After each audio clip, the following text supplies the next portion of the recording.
السلام علیکم. آج ہم 7ویں ٹاپک کے ساتھ حاضر ہیں. وہ ٹاپک ہے health care and disease management in goes, یعنی کہ بکریوں کی صحت کا خیال رکھنا اور بیماریوں سے محفوظ رکھنے کا طریقہ کار. اچھا جی، اس کے بارے میں موٹی موٹی بات کریں گے. اگر ہم باریکی میں جاتے ہیں تو بات بہت لمبی ہو جاتی ہے. تو بات تو یہ ہے کہ ہیلتھ کیئر ان کی بنیادی چیز ہے. جیسے ابھی مجھے تھوڑی دیر پہلے ایک صاحب نے میسیج کیا کہ ان کی بکری بیٹھ گئی ہے، اٹھتی ہے تو چکر لگاتی ہے، گھومتی ہے. تو اب اس کا کیا حل ہے؟ اب دیکھیں، وہ کہتے ہیں جی کوئی گدھ ہو گیا، پتہ کیا کیا ہو گیا. تو میں انہیں کہتا ہوں کہ ہمارے ساتھ یہ مسائل نہ ہونے کے برابر ہیں. شروع میں اس طرح کے مسائل آتے تھے کافی سال پہلے، لیکن اب نہیں آتے. اب وجہ کیا ہے؟ وجہ صرف یہ ہے کہ ہم یہاں پہ نا جانوروں کی خوراک کا خیال رکھتے ہیں. ابھی دیکھیں آپ کے سامنے جانور ہیں، سارے کھا پی رہے ہیں. اس میں لوسن ہے، ڈرائی لوسن، یہ کھا پی رہے ہیں. باڈی اسکور آپ دیکھ لیں کہ سارے شائنی ہیں، ہیلدی ہیں، کوئی مسئلہ نہیں. اگر آپ ادھر نیچے دیکھتے ہیں تو آپ کو کوئی پیچس وغیرہ نظر نہیں آئے گا. اور جانوروں کی صحت کا پیمانہ سب سے اچھا یہی ہوتا ہے چیک کرنے کا کہ ان کو پیچس نہ لگیں. تو اس سائڈ پہ یہ جانور چھوٹے آپ دیکھ لیں، نیچے آپ دیکھ لیں، نیچے آپ کو کوئی پیچس وغیرہ اس طرح کی چیز نظر نہیں آئے گی. لیکن یہ جانور آپ کو سارے ہیلدی نظر آئیں گے، جسم پہ چمک ہوگی. اس کا کیا مطلب؟ اس کا مطلب یہ ہے کہ ان کی جو خوراک کھا رہے ہیں، یہ ان کی خوراک اچھی ہے، اس میں انہیں کوئی مسئلہ نہیں ہے. جب خوراک اچھی ہوتی ہے تو جانوروں میں قوت مدافعت بنی رہتی ہے اور جانور بیمار نہیں ہوتے. تو یہ ایک تھم رول ہے، ایک آسان سی سادی سی بات ہے کہ اگر آپ چاہتے ہیں کہ آپ کے جانور صحت مند رہیں اور اس کے علاوہ وہ وقت سے آپ کے جو جانور ہیں وقت سے ویٹ گین کریں. آج کے دور میں ویٹ گین جو ہے نا، یہ بڑا بنیادی اہمیت کا حامل ہوتا ہے. اگر ویٹ گین آپ کے جانور ٹھیک کر رہے ہیں تو پھر آپ کو کوئی ایشو نہیں بنتا. اور یہ لالی بڑا تانگ کر رہی تھی، وہ اس کو اڑایا. اچھا جی، تو آپ کے جانور اگر اچھا ویٹ گین کر رہے ہیں، باڈی جسم پہ ان کے چمک ہے، تو اس کا مطلب ہے کہ نیوٹرینٹ ڈیفیشینٹ نہیں ہے. جیسے یہ بکری ہے، یہ دیکھیں، اب یہ دیکھیں اس کی جسم پہ چمک ہے، آپ محسوس کریں گے. باڈی اسکور اس کا دیکھیں، اس کے اوپر ادھر ہاتھ رکھیں، ہڈیاں ہاتھ میں نہیں آتی، گوشت تقریباً ہاتھ میں آتا ہے. اس کا مطلب یہ ہے کہ یہ صحت مند ہے. اب جو جانور صحت مند ہوگا، آپ دیکھیں اس کو کہیں بھی آپ ایسے محسوس نہیں ہوگا کہ اس کو کوئی بیماری ہے. صحت مند انسان ہو، صحت مند جانور ہو، وہ بیماری سے خود ہی اس کے اندر قدرت نے صلاحیت رکھی ہے. کہ دیکھیں، ساری یہ بات ہے جراثیموں کی. ہمارے جراثیم ہی ہوتے ہیں کہ جو ہمیں اچھے جراثیم ہوتے ہیں، ہمارے جسم کے مطابق برے جراثیم ہوتے ہیں. کہ اگر وہ زیادہ برے جراثیم ہمارے جسم میں ہو جائیں تو ہم کمزور اور بیمار ہونا شروع ہو جاتے ہیں. زیادہ اچھے جراثیم ہو تو ہم فٹ رہتے ہیں. اب برے جراثیم جسم میں کیوں ہیوی ہوتے ہیں؟ اس وقت جب کہ ہمارا کھانا پینا، یہ ساری روٹین اچھی نہیں رہتی، تو پھر برے جراثیم جو ہیں وہ زیادہ جسم میں بننا شروع ہو جاتے ہیں، جس سے جسم میں بیماریاں آ جاتی ہیں. تو اس لیے اپنی کھانے پینے کو ٹھیک رکھیں، اپنے جانوروں کے کھانے پینے کو ٹھیک رکھیں. ایسی خوراک دیں انہیں جو کہ ان کی مرغوب ہو. جیسے یہ پیٹ بھر کے کھائیں، تو پتوں والے چارے یہ پیٹ بھر کے کھاتے ہیں، تو ان کو اچھی طرح دھوپ میں خشک کریں، وہ ان کو دیں. آپ محسوس کریں گے کہ آپ کے جانور سارا سال جو ہیں وہ کھاتے رہیں گے شوق سے، بالکل بھی منہ نہیں خوراک سے موڑیں گے اور وہ فٹ رہیں گے. ابھی دیکھیں ادھر جتنے بھی جانور آپ کو نظر آ رہے ہیں، کئی جانور جو ہے نا ان میں کھا رہے ہیں. جو کھا چکے ہیں، پیٹ بھر چکے ہیں، وہ سائڈ پہ بیٹھے ہیں یا ادھر باہر جا کے بیٹھ گئے. تو سب سے بنیادی چیز یہ ہے کہ ان کو ہم اعلیٰ کوالٹی کی خوراک دیں. اعلیٰ کوالٹی کی خوراک یاد رکھ لیں، وہ انسانوں کی ہو یا حیوانوں کی ہو، وہ اس کی ایک قیمت ہوتی ہے. کبھی بھی آپ کو اچھی خوراک سستی نہیں مل سکتی، یہ یاد رکھ لیں. وہ آپ اگر کسی اچھے ہوٹل میں جا کے جتنی زیادہ معیاری خوراک کھائیں گے، اتنا زیادہ آپ کا بل بنے گا. کسی سستے ہوٹل میں جا کے سادی خوراک کھائیں گے، اتنا کم بل بن جائے گا. ان میں بھی یہی ہے، آپ جس قدر اچھی کوالٹی کا چارہ کاشت کریں گے، اتنا زیادہ اس کا کلٹیویشن ایکسپینس، یعنی کہ اس کی بوائی کے اخراجات ہیں، بیج اتنا مہنگا ہوگا. زمین کے ٹھیکے مہنگے ہیں. اگر آپ نے زمین پہ ٹھیکے پہ لینی ہے، پانی لگانا ہے، انہیں کٹائی کرنی ہے، اٹھانا ہے، سارا لیبر کاسٹ ہے، ساری بڑی خرچے آ جاتے ہیں. اگر باہر سے آپ چارہ لیتے ہیں تو وہ بھی اس حساب سے پھر جس کی کوالٹی اچھی ہے وہ قیمت کم نہیں کرے گا، کیونکہ اسے اس پہ اعتماد ہوتا ہے اپنے آپ پہ کہ اس کی چیز ٹھیک. اس کا فائدہ یہ ہوتا ہے کہ اس کا آپ کو فائدہ ہوتا ہے, آپ کے جانوروں کو فائدہ ہوتا ہے کہ آپ انہیں معیاری جب چیز کھلاتے ہیں تو آپ کے جانور صحت مند رہتے ہیں اور انہیں بیماری نہیں آتی, آپ کا نقصان نہیں ہوتا نا. اب یہ دیکھیں یہ بکری مینگنیاں کر رہی ہے. آپ اس کی مینگنیاں دیکھیں کہ ڈرائی مینگنی ہے, خشک ہے, مطلب کوئی گوبر شوبر یا اس طرح کا کوئی چکر نہیں چلایا اس نے. اس کا مطلب اس کا معدہ ٹھیک کام کر رہا ہے. معدہ تب ٹھیک کام کرتا ہے کہ جب خوراک ٹھیک کھا رہی ہوں, تو اس کے جسم پہ بھی چمک ہے. اب یہ کھیری پٹ ہے, قد اچھا بنا رہی ہے, یہ کھیری پٹیں ہیں ساری. تو اب انہوں نے مطلب کہ جلدی انہوں نے ویٹ گین کر دینا ہے. اگر ویٹ گین کے حساب سے بھی ہم انہیں ڈال دیتے ہیں کراسنگ میں تو پھر ٹائم سے کراس ہو جاتی ہیں. اگر ہم انہیں 4-6 دانت پہ جا کے کراسنگ میں ڈالتے ہیں اس وقت بھی یہ کافی ویٹ گین کر جائیں گی, کافی قد اپنا بنا جائیں گی اور بیمار نہیں ہوتی. اب یہ ان میں ساری بکریاں جو ہیں ہمارے پاس, یہ جو پٹھے نظر آ رہی ہیں آپ کو سامنے ادھر, یہ کو 15-20 ہوں گی, تو یہ بیمار نہیں ہوتی. آج تک میرے حساب سے جب سے یہ پیدا ہوئی ہیں بیماری کا انجیکشن انہیں شاید ہی کسی کو ہو سکتا ہے, کوئی 1-2 کو لگا ہو. انہیں زیادہ تر جو مسئلہ بنتا ہے نا وہ ہوتا ہے پیچس کا. پیچس جو ہے نا یہ کسی بھی فارم میں سب سے بڑا پرابلم ہوتا ہے. ادھر پیچس پرابلم جو ہمیں آتا ہے نا, یہ تقریباً جو میرے ایسٹیمیٹ لگایا ہے وہ یہی ہے کہ مہینے میں 1 یا 2 جانور کو پیچس لگتے ہیں, اور وہ بھی 1 یا 2 دن میں ٹھیک ہو جاتے ہیں. مطلب کوئی لمبے چوڑے پیچس نہیں لگتے کیونکہ کھانا پینا ٹھیک ہے. اگر ہم اس کھانے کو ان کا سبز چارہ کر دیں یا بھوسا شوسا شروع کر دیں, اس طرح کی پریکٹس شروع کریں یا سبزیوں کے پتے ڈالیں, فروٹ کے پتے ڈالیں, سستے کام کرنے کی کوشش کریں تو یقین کریں کہ پیچس ختم ہی نہ ہو. اور جب پیچس لگتے ہیں زیادہ تو پھر شرح مواد بھی جانوروں میں بہت بڑھ جاتی ہے. تو اس لیے آپ نے اپنے جانوروں کو اگر صحت مند رکھنا ہے تو ان کی خوراک پہ بڑی توجہ کریں. یہ ہم لوگ پاکستان میں خوراک کو مذاق سمجھتے ہیں. بات یہ ہے کہ قوتیں خرید ہماری لوگوں کی کم ہو چکی ہے. یہاں پہ ہم محنت کرتے نہیں ہیں.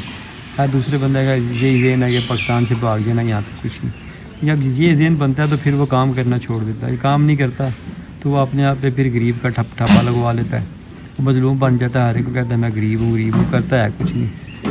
تو پھر کیا ہوتا ہے, وہ اپنی خوراک بھی اچھی نہیں کر پاتا, ناقص خوراک کھاتا ہے, اپنی فیملی کے لیے ناقص خوراک کا انتظام کرتا ہے. اور جانوروں کو تو پھر انتہائی ناقص خوراک دیتا ہے نا, انتہائی جتنی میکسیمم ہو سکے اتنی ناقص خوراک ڈالتا ہے. اس سے کیا ہوتا ہے, وہ بھی بیمار, فیملی بھی بیمار, جانور بھی بیمار. تو وہ کہتے ہیں نہ خدائی ملا نہ وصال صنم, نہ ادھر کے رہے نہ ادھر کے رہے, تو پھر کچھ بھی حاصل نہیں ہو پاتا. تو اس لیے آپ یہ کام کریں کہ آپ سب سے پہلے اپنی خوراک کو بہتر کریں, اس کے بعد اپنی فیملی کی خوراک کو بہتر کریں, محنت کریں, غربت سے نکلیں. غربت ایک لعنت ہوتی ہے, اس کو اپنے پہ مسلط نہ کریں. کہ آپ دیکھیں ایک مشہور قول ہے نا بندے کا کہ غریب ہونا تو ہمارے اختیار میں نہیں ہے لیکن امیر مرنا تو ہمارے اختیار میں ہے نا. تو اس لیے اگر آپ غریب فیملی میں پیدا ہوئے ہیں آپ کا کوئی قصور نہیں ہے, محنت کریں اور امیر ہو جائیں. اور پھر اپنی فیملی کی خوراک کو بیسٹ کریں, بیسٹ ان دا ٹاؤن, سب سے اچھی خوراک پورے شہر میں آپ کی فیملی کھا رہی ہو, اور یہ آپ کے لیے سب سے بڑا اعزاز ہوگا اس دنیا میں.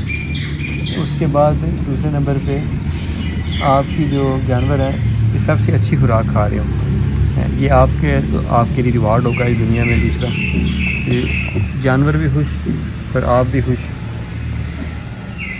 تو اس لیے ان چیزوں کو جو ہے نا آپ مد نظر رکھیں. اگر آپ نے اپنے جانوروں کو ڈیزیز مینجمنٹ بہتر کرنی ہے, ہیلدی رکھنا ہے, خوراک ٹھیک دینا پڑے گی, اس پہ کوئی سمجھوتا نہیں. لالیوں نے یہاں پہ گھونسلے بنا لیے ہیں نا, اب سارا دن شور کرتی رہتی ہے. اچھا, تو بات خوراک پہ ہو رہی تھی. دوسری بات ڈیزیز مینجمنٹ, کہ جانوروں میں بیماریاں بہت کم ہوتی ہیں. میں نے جیسے کہا کہ بیماریاں 2 ہی ہوتی ہیں زیادہ تر. ایک ہی بیماری جو زیادہ میں نے دیکھی ہے وہ یہ ہے, جانوروں کو پیچس لگتے ہیں. پیچس تب لگتے ہیں جب آپ انہیں ایسی خوراک دے رہی ہیں جس میں یا تو ڈرائی میٹر کم ہے, سبزہ زیادہ ہے, یا اس میں مٹی زیادہ ہے, یا ایسی خوراک جو ہضم ہی نہیں ہوتی, یعنی کہ پلاٹیبل نہیں ہوتی, جانور زود ہضم نہیں ہوتی. جیسے بھوسا ہوتا ہے, بھوسا نہ اس کا کوئی ٹیسٹ ہوتا ہے, نہ کوئی زود ہضم ہوتا ہے, نہ کوئی اس میں غذائیت ہے. تو پاکستان میں ایک غلط پریکٹس ہوتی ہے سبز چارہ دینے والی, جس سے پیچس لگتے ہیں.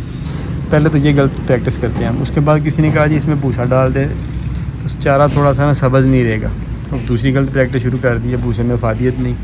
دونوں کام کرتے ہیں. اگر صرف اسی چارے کو ہم خشک کر لیں دودھ میں تو پھر ہمیں بھوسے کی ضرورت بھی نہیں رہتی اور اس چارے کی افادیت بھی کئی گنا بڑھ جاتی ہے. تو اس لیے ہمیں ان چیزوں کو سمجھنا چاہیے. جدید دور ہے, ہم پاکستانی کہہ لیں کہ رجت پسند نیشن ہے, ایک کہہ جدت پسند قوم نہیں ہے. ہم پرانی سوچ رکھتے ہیں. ہمیں کوئی نئی بات بتائے تو ہم اس کو حیرانی سے دیکھتے ہیں, بلکہ اس کی مخالفت کرنے لگ پڑتے ہیں. تو اس لیے یہ چیزیں ہمیں ایک دنیا میں کبھی بھی آگے لے کے نہیں جانے والی. آگے لے کے جانے والی ہماری ایک مثبت اور ایک کہہ لیں کہ ایک تعمیرانہ سوچ ہے کہ جس میں ہم نئی نئی چیزوں کو اڈاپٹ کریں, نئی نئی تحقیقات کو دیکھیں. اب دیکھیں دنیا میں بایو فلیک سسٹم آ گیا, ہائیڈروپونکس آ گیا, کئی جدید طریقوں سے اب یہ فصلیں لوگ کاشت کر رہے ہیں. پلازوں میں فصلیں کاشت ہو رہی ہیں اور ہمارا ذمہ دار آج بھی باہر فصل کاشت کر رہا ہے اور انتہائی کم فصل لے رہا ہے, اور جو فصل لے رہا ہے آج تو اس میں ادھر ہی ضائع ہو جاتی ہے. دنیا میں ایسا اب نہیں ہو رہا. دنیا 1 ایکڑ سے اگر 10 من لے رہی ہیں تو ہمارے 1 ایکڑ سے آج بھی 2 من آ رہا ہے. تو کیوں؟ وہی ہماری رجت پسندی کہ ہم نے ایک چیز کو تسلیم نہیں کرنا ہوتا, ہم نے ایک چیز کو اپنانا نہیں ہے. اس میں ٹائم لگا دینا, بہت زیادہ سوچ میں پڑے رہنا ہے, اس کو دیکھنا وہ کرے گا تو میں کروں گا, اور جو کرے تو جو بات کرے تو اس کی بات نہیں ماننی, تو جو کرے اس پہ تنقید کرنی ہے. تو مقصد ہے کہ ہمیں اپنے آپ کو تبدیل کرنا ہے, تو پھر ہمارے معاملات تبدیل ہوں گے. جیسے اقبال نے کہا نا کہ خدا بھی اس قوم کی حالت نہیں بدلتا, نہ ہو جس کو خود اپنی حالت کے بدلنے کا غم. اس لیے اب بدلیں, اب خوراک کو سمجھیں. اپنی جو خوراک ہم کھا رہے ہیں اس میں کتنے پیسٹیسائڈز ہربیسائڈ آ گئے ہیں, کتنے اس میں کیمیکلز آ گئے ہیں, کتنی پروسیس فوڈ آ گئی ہیں, وہی کھائے جا رہے ہیں.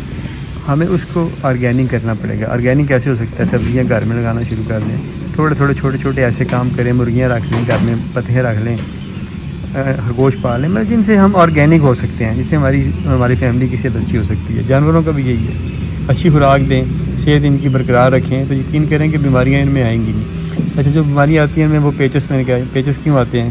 اگر وہ گیلی خوراک کھا رہے ہیں, وہ خوراک جو ہضم ہی نہیں ہوئی, جیسے بھوسا, یا بے شک خوراک آپ اچھی دے رہے ہیں لیکن اس میں کوئی ملاوٹ ہے. جیسے ہمارے یہاں پہ ونڈے ملتے ہیں, آپ کو پتہ ہے ونڈوں میں بھی بعض اوقات ملاوٹ آ جاتی ہے.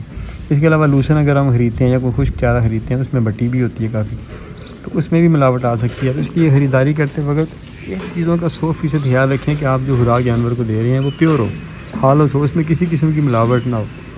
اچھا دوسری ان کی جو مین بیماریاں ہوتی ہیں ان میں وہی PPR, ETB, FMD, یہ وہ CCPP, یہ وہ اس طرح کی چیزیں چلتی رہتی ہیں.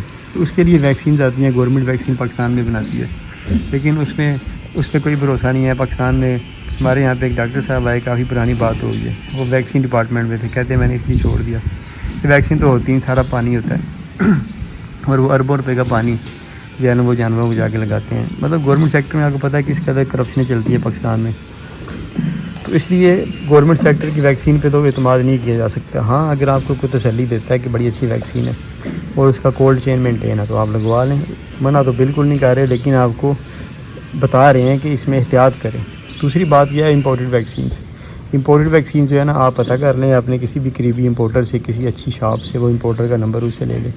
تو اس طرح آپ کوشش کریں کہ امپورٹڈ ویکسین جو ہے نا وہ جانوروں کی کروا لیں, خاص طور پہ بکریوں کے حوالے سے. بکریوں کی ویکسین ہی کروائیں جو اسپیشلی ان کی ریڈیزائن ہوتی ہیں. تو اس سلسلے میں کسی اچھے ڈاکٹر سے مشورہ کریں کہ جس وہ مسند ڈاکٹر ہو, وہ آپ کو اس سلسلے میں اچھی معلومات دے سکتے ہیں. ہم جو ویکسین یہاں پہ کرتے ہیں وہ ایک ٹاکسیپرا کے نام سے شاید ویکسین آتی ہے, تو وہ پاکستان میں آسانی سے دستیاب ہے. آپ تھوڑی سی سرچ کریں گے ٹاکسیپرا تو وہ آپ کو مل جائے گی. وہ ہم ایک ہی بار کرتے ہیں سال میں, تو اس کے علاوہ ہم ویکسین نہیں کرتے نا, تو اس سے بھی جانور ٹھیک رہتے ہیں. کبھی کوئی ڈیزیز آج تک نہیں پھیلی, کچھ ایسا مسئلہ نہیں بنا پچھلے 5 سال سے نا, کوئی مسئلہ نہیں آیا. ٹاکسیپرا ویکسین ہم کر رہے ہیں, اس میں شاید 2-3 قسم کی ویکسین اکٹھی ہوتی ہے, تو وہ آپ کر سکتے ہیں. پانی انہیں صاف دیں, نیچے انہیں صاف جگہ دیں, نیچے سے بیماری پھیلتی ہے, خاص طور پہ تھن وانے کی بیماریاں جو ہیں وہ گاندے سے پھیلتی ہیں. تو روزانہ صفائی کریں. جیسے یہ دیکھیے یہ بوارہ صبح صاف ہوا تھا, تو رات کو جانور لیں گندا ہو جائے گا, صبح پھر صاف کر دیں گے نا. جس طرح یہ ہے نا, یہ دیکھیں تو یہ اس طرح یہ بھی گندا ہی ہے لیکن بالکل صاف ہو جائے گا صبح. تو جب ہم دیکھتے ہیں یہ ویٹ ہو گیا, اوپر تھوڑی مٹی ڈال دیتے ہیں. زیادہ گندا ہو تو ہم مہینے بعد ایک چونا ڈال دیتے ہیں اوپر, تو اس سے جو جراثیم وغیرہ ہوتے ہیں یہ ختم ہو جاتے ہیں. تو موٹی موٹی بات یہ ہے کہ خوراک اچھی رکھیں, ویکسین جو ہم کرتے ہیں ٹاکسیپرا آپ وہ کر سکتے ہیں. اس کے علاوہ بہتر سلوشن آپ کو ملتا ہے تو آپ کسی مقامی ڈاکٹر سے مشورہ کر لیں. کھانا پینا انہیں وہ دیں جو انہیں پسند ہے اور وہ ہر وقت شوق سے کھاتے رہیں. جو دودھ ہضم ہو, مینگنیاں چیک کرتے رہیں. ان کی مینگنیاں گول ہونی چاہیے, نسبتاً کالے رنگ کی ہونی چاہیے. اگر یہ نسبتاً زیادہ بھورے مائل کی ہوتی ہیں تو یہ نشانی ہوتی ہے کہ یہ قبض کی طرف جا رہی ہیں. اگر پتلی ہوتی ہیں تو یہ نشانی ہے کہ یہ پیچس کی طرف جا رہی ہیں. تو اگر ان کے گچھے بنتے آ رہے ہیں پیٹ میں, یا گچھے میں آپ کو سفید مادہ نظر آ رہا ہے تو اس چیز کی نشانی ہوتی ہے کہ جانوروں کے پیٹ میں کیڑے ہو سکتے ہیں. تو اس لیے ان چیزوں کا خیال رکھیں. ڈیزیز مینجمنٹ, ان کی صحت کا خیال رکھ کے ہم بیماری سے محفوظ رہ سکتے ہیں. یہ چیزیں ہمارے اختیار میں ہیں. اگر ہم کھانا پینا اچھا نہیں دیں گے, صفائی ستھرائی کا خیال نہیں رکھیں گے, ماحول اچھا نہیں دیں گے, جیسے یہ وینٹیلیشن ہے, وینٹیلیشن نہیں دیں گے, تھوڑی سی بھی جب اسمیل پیدا ہونا شروع ہوگی نا سمجھے بیماری آ گئی. تو اس لیے آپ نے ان کی جو جگہ بنانی ہے اس کو مکمل طور پہ وینٹیلیٹڈ بنانا ہے. چاروں سائڈوں سے ہوادار ہو. سردیوں میں پردے ترپال لگا کے گزارا کر لیں, لیکن گرمیوں کو مد نظر رکھ کے ان کی شیڈ بنائیں. سردیوں کو مد نظر رکھ کے نہ بنائیں. سردیوں میں اضافی ہیٹ اندر جلا لیں, ترپال نیچے کر لیں, جیسے تیسے گزارا ہو جاتا ہے. گرمیوں میں گزارا نہیں ہوتا کیونکہ پاکستان میں 6-7 ماہ گرمی چلتی ہے اور گرمی میں بکریوں کا کام تمام ہو جاتا ہے اگر ان کی وینٹیلیشن ٹھیک نہ ہو. تو لیکن یہ تھی ہماری آج کی ویڈیو ہیلتھ کے بارے میں, ڈیزیز مینجمنٹ اور پریونشن کے بارے میں. تو کل انشاءاللہ پھر دوبارہ کسی نئے ٹاپک کے ساتھ حاضر ہوں گے. تب تک کے لیے میری اجازت. اللہ حافظ.